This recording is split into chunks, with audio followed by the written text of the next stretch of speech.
So maybe you're a hobbyist and you want to make this a thing, right? Either full-time like I am, or maybe you just want to make it a side gig, but you have some hesitation, right? Or you're concerned like, hey, I always hear these horror stories. People are like, no, because then I stopped enjoying photography. Look, I'm not going to promise you that it's not work. It still is work, right? But there are some things you can do to help make it less work and make it more fun. And I think one of the biggest things people do, the biggest mistake people make is they don't look at their workflow as it is and is this scalable, right? So let's talk about how we can do things to help make your workflow as it is. Make sure you're analyzing it. Is it good the way it is? And are there things we can do to make it better? Because I feel like that's probably one of the biggest pitfalls that people do, is that it's very different when you're doing it for fun versus when you're doing it for a job. But the job can still be fun if you make sure you have the right things in place. So let's talk about that. So the first thing I would definitely do is that the next time you go out to one of your games, like your kids' game or whatever you're doing, I want you to time everything. I want you to and make sure you're being very honest with your timing and recording it. Record how long it takes you to get your gear ready to go out the door. How long does it take you typically to go to and from a game? How much time are you actually spending at the game? When you get home, I want you to record how long does it take you to actually transfer the files from your camera onto your computer. And then once you've done that, how long does it take you to get your files culled and go through which photos you want to edit?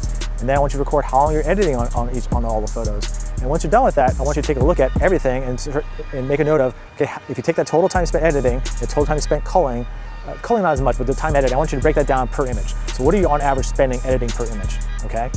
And so what you need to do is, now once you've done that, take that and say multiply by how many games you want to do per week. So say you do 3 or 4 games a week, you want to do that. Take a look at that time. What do you think? Is that sustainable for you? Can you handle that? Also, is this profitable, right? Because I think part of the problem, I think, with a lot of us as hobbyists, and you do as a hobbyist, and I was one before, or you do as a side gig, is that because of a side gig, like, hey, a few bucks is a few bucks, right? But then you start really adding up all the hours you actually spend, not just the game itself, but editing and culling, you start realizing really quickly, you know, I could probably just keep it a hobby and just go work at McDonald's for the same amount of money, right? So let's find a way to kind of do this in a way that you can actually make it profitable. Pricing is a separate scenario, I get that. We can talk about that in a future video, but let's talk about, is your workflow truly as efficient as it needs to be? And I think one of the biggest things, I think what I've seen consistently holds up sports photographers, and probably a lot of people who do any kind of volume, is culling, right? Yes, gear matters. Do you have the fast computer? Do you have fast hard drives? But the reality is, I think we're our biggest limit, okay? So one of the biggest things you need to think about is how are we going to approach culling? And what is culling? Again, it's narrowing down all the photos you took at the game down to the ones you actually want to edit. So here's something you can try practicing, because this is going to have to take some time to get used to, but one of the things you need to do is you need to learn to trust your own instincts. You know what a good image is, and if you spend time, a few seconds every image, well, is this the one? That will add up, especially over thousands of images. So here's what I typically do, and it's something you can try.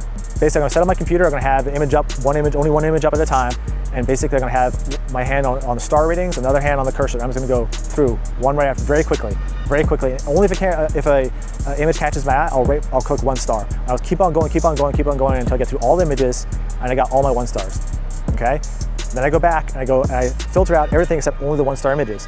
And I go through it again. Same thing. What catches my eye? Okay? Once you get through that, I go through it maybe a 3rd time if I need to. And so now the 3rd time, at this point, you already kind of know what your keepers are, what you're doing. Probably at this point, you may have 2 or 3 images of the same play or the same action. You're trying to think, okay, which one's the best one? That's fine.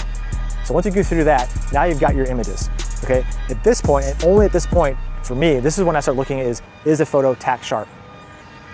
I know tack sharp matters for our sports photography, but the thing is, we don't need to know whether a photo is tack sharp or it's not a photo we want to keep, right? So that's the whole point of the culling method, is to get through all that other stuff and getting to the photos that you really want. And this is hard, I know, because you're like, well, if I don't rate it, what if I miss one?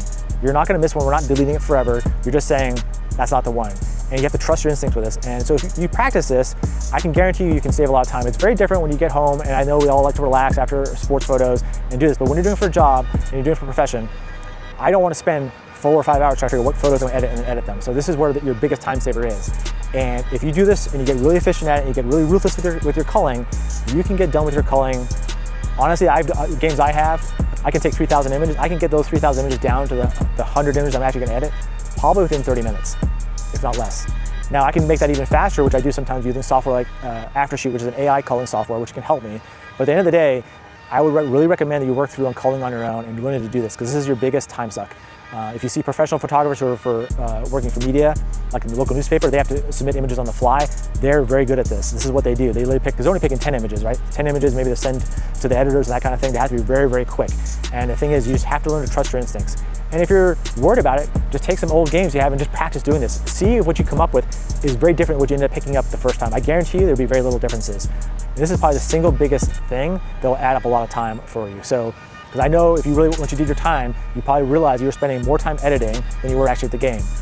To some extent, that isn't probably going to change once you get this up, but it's going to narrow down that time to a point where it's a lot more efficient. So you should be able to get to the point where even with someone like me, where I'm shooting raw files and I'm editing and I'm doing edits, basically anything that has to be tack sharp for full-size prints, I can still take the team game, which I did, and I delivered almost 300 photos, as I'll go to the game, ingest, and finish and edit all those photos within less than 5 hours. That should be your goal, and you can do that if you're really efficient with your time. So I'd love to hear what you guys are doing for your culling, your thoughts on that. If there's any software you guys are using, I'd like to hear what you're doing, and let's talk about it.